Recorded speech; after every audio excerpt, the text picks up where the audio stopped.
Most people who have heard of me, Friedrich Nietzsche, associate me with the Nazis. In fact, the connection feels so established that most people never even think to question it. Hitler visited my archive in Weimar in 1934 and was photographed staring at a bust of the philosopher with what the regime's propaganda machine made sure looked like reverence. That image did more to my actual thinking than a century of bad readings. The problem is that it was all built on a lie, and the person who built it was my own sister. Who was she, and why did she ruin the legacy that I created? You are about to find out. To begin with, you should know that the difference between the real Nietzsche and the one most people inherit is almost comical in how complete the inversion is. I despised anti-Semitism. I did so with open contempt, documented across my published works, my letters, and my personal relationships. In the book Beyond Good and Evil, published in 1886, I wrote that the anti-Semitic agitators, who were becoming an increasingly visible force in German politics, represented everything I found intellectually dishonest and psychologically weak about modern European culture. I broke off my friendship with Richard Wagner in part because of Wagner's nationalism and anti-Semitism, which was a rupture that cost me one of the most important relationships of my life.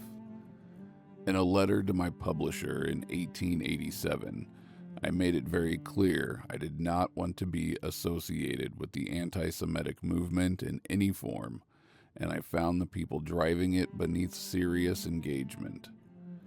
My critique of nationalism was equally unambiguous. I regarded it as a collective ego defense, a way for people who had failed to construct genuine individual identities to borrow one from a flag. I wrote that the German character I was supposed to celebrate was precisely the thing I found most suffocating about the culture I had been born into, and I spent much of my productive life positioning myself as a European thinker rather than a German one, which in the political climate of the 1880s was itself a statement.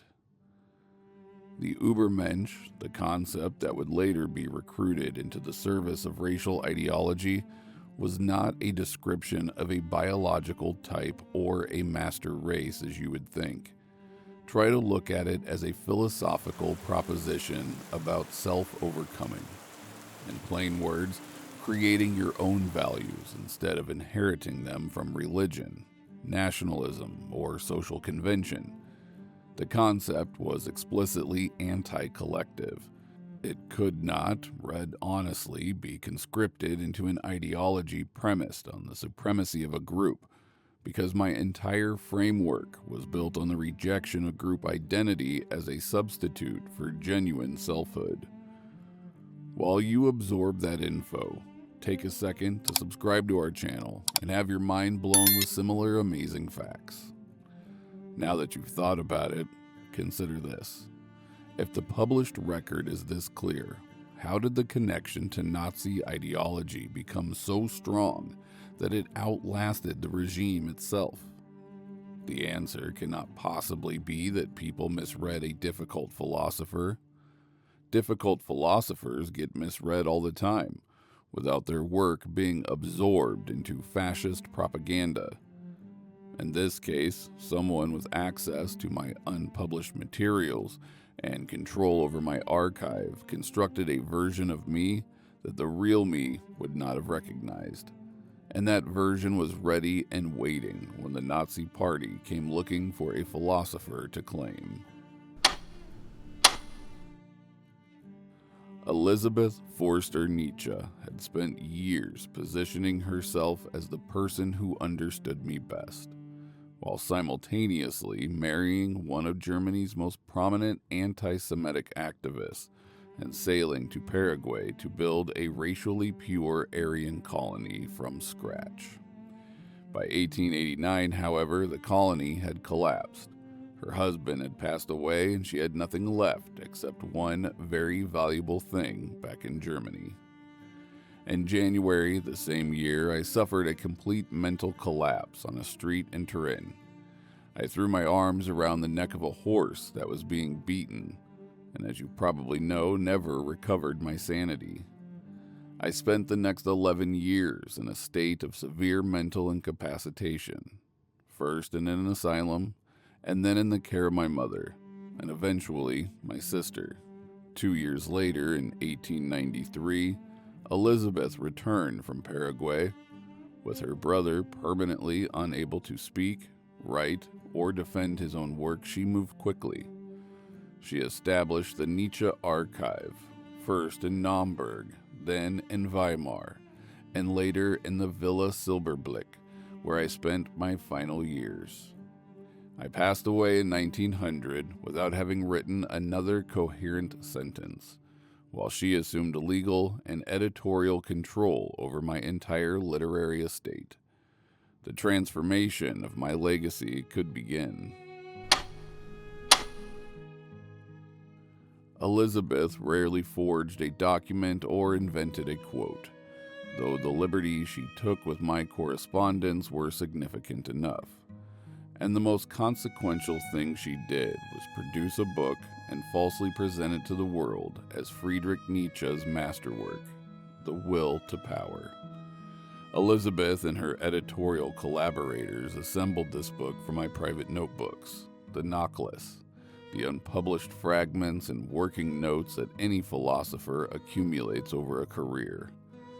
These were scraps of thinking that were not ready to be published.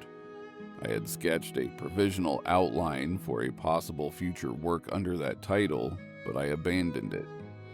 The book Elizabeth published bore the title and almost no other relationship to my intentions. The editorial choices were anything but neutral. Modern philological research has demonstrated that the selection and arrangement of the fragments systematically emphasized passages that could be read as endorsing hierarchy, domination, and the supremacy of strength. On the other hand, the passages that complicated or contradicted that reading, which in my actual notebooks are abundant, were set aside. The result was a text that read like a doctrine, organized, systematic, and available for political application in a way that the genuine work never was. To achieve this goal, Elizabeth ran the Nietzsche Archive as both a scholarly institution and a political one. She controlled who had access to the manuscripts, which scholars received her cooperation, and how the work was framed for public consumption. The archive was a machine for the production of an image that happened to align with the nationalist politics. The timing was calculated too, as German nationalism hardened through the early 20th century and the political climate moved toward exactly the kind of movement Bernhard Forster had spent his life agitating for. The version of Nietzsche that Elizabeth had constructed was waiting.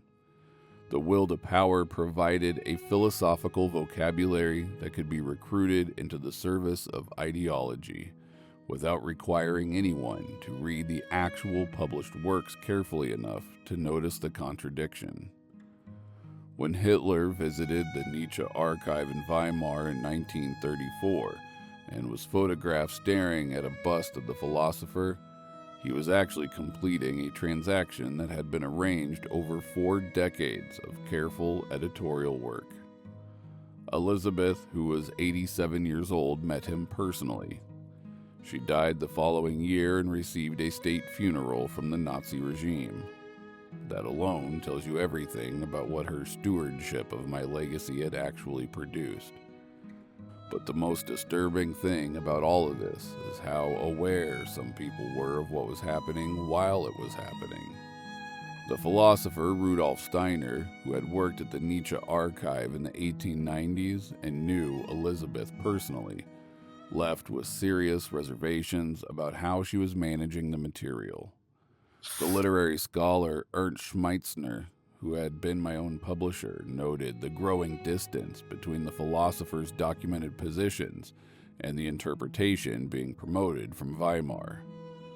And I, myself, in a letter written in 1887 to my sister directly, had been unambiguous. I wanted nothing to do with the anti-Semitic movement, found its proponents intellectually dishonest, and wrote that anyone who's corresponded with anti-Semitic agitators was someone I considered foreign to my thinking. When Nazi Germany arrived, that letter was archived. The rehabilitation took the better part of a century. Walter Kaufmann's post-war scholarship was the most important early intervention, systematically dismantling the Nazi reading and restoring the published works to the center of Nietzsche interpretation. The full reconstruction of the Nachlass, restoring the notebooks to their actual sequence, and demonstrating the extent of the editorial distortion, continued through the latter half of the 20th century and is ongoing. That's the sheer scale of the damage she had done to my legacy. You see, the most effective way to destroy a thinker is to control how their thoughts reach the public. Elizabeth made her living from doing exactly that. Now, does that make her one of history's most consequential editors, or one of its most successful frauds? That's probably a question worth arguing about, so drop your answer down in the comments. And if this kind of argument is your cup of tea, make sure to subscribe to our channel and check out more videos.